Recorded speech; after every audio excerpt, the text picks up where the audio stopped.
but I think he was skillful because, like,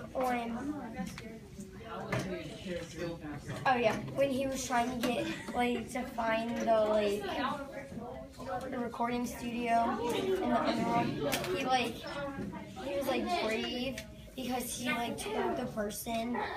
he said, I'm a stunt double for a lot of child actors on page 274 in chapter 17.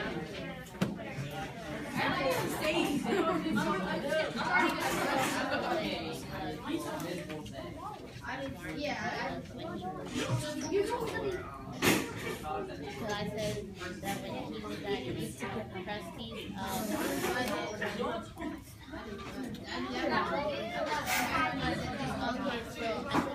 okay, so I said that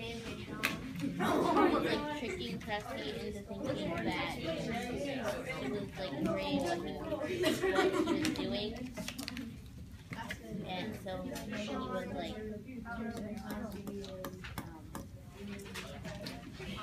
Danny. Well, I guess I agree with all of that because